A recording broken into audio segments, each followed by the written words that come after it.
Hi, my name is Ashna, and I have here with me Professor Gillian Goring. Hello. And I have a couple of fun questions to ask her today. Professor, what courses are you currently teaching this semester? This semester I'm teaching CH126, which is Inorganic Theory, Inorganic Labs, which is 127, CH127, and CH207, which is Analytical Chemistry. Amazing. So, the fun questions I have are, do you have any hobbies that you don't share with people? Last semester was sort of the first semester where I shared accountability for students. So are they doing 20 minutes a week or 20 minutes 3 times a week? And so I was showing quilting progress, and I was showing knitting progress, and I was showing crochet project. And I'm probably going to bring it back after engagement week, but I do like to do paper crafts, and I do like to do creative side. That sort of makes me happy. I love that. I do have a story. I remember telling everyone I met last semester that Professor crocheted in class, and she asked us to do 20 minutes a day. Or 3 times a week. 20 minutes a day or 3 times a week that she would crochet. And in that time, we had to do her practice questions, the mathematical practice questions. So simultaneously, as the semester went on, since we couldn't see our mental progress in our calculations, we could still see that progress happening as the knit kept growing over the semester. And she brought a whole knit at the end of it. And it was very satisfying to watch, actually. How long have you been teaching? I have been teaching for about 25 years, here for 13. At Centennial College for 13. You don't have to give us a name, but do you have a favorite student every semester that you teach? I have students that I recognize and students that I can put names to faces. Sometimes I can actually tell you where you were sitting in what lab and who your partner might have been or describe your partner. But then there are some students that haven't made an impression on me, and even by the end of the semester, I'm still surprised that name comes up on my class list and I haven't figured out who you are yet.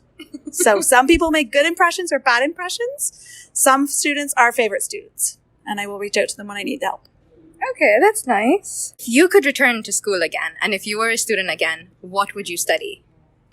There's a couple of things I'd like to study. Either going and studying cooking and becoming a chef, or going and studying archaeology. Archaeology? Is that something you're still interested to this day? Like you look up, I don't know, like YouTube videos on new recipes or archaeology? I look at videos if I'm wanting to make something, and I will look up a recipe and see how to do it. Archaeology, I did it in my undergrad. I did a couple of courses and I really loved it, and I would love to go back and study some more. That's very cool. What was the last place you traveled, and why did you choose that place? I went to just outside of, I think it was Pittsburgh, and it was for going to a wedding over Easter break in 2022. Do you procrastinate? Sometimes I do, especially when students have been being bad in their reports and doing plagiarism. I have a tendency to procrastinate because I know I'm mad, and if I continue to mark, my marking will be harder than it was on the earlier students. So that is where my procrastination will sometimes come in, or if I've got too much to do, trying to get myself started and getting a little momentum going, it sometimes takes a little while to get going. I feel that. You just want to stay in bed thinking about your to-do list. It's my biggest problem. Do you talk to yourself often? I will do that to motivate myself. That's a really nice answer.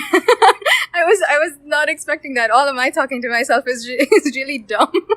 Also, I can see my kids talking to themselves as well, so I think they might get it from me. Yeah. Your biggest pet peeve as a teacher? I think most students that know me or have had me in the lab, I hate plagiarism. I hate it with a passion, and I will hand out zeros if people do it, as well as not walking in prepared to the lab or to lecture. If you're not walking in with your calculator and we're doing calculations, how are you learning how to do the calculator on your cell phone?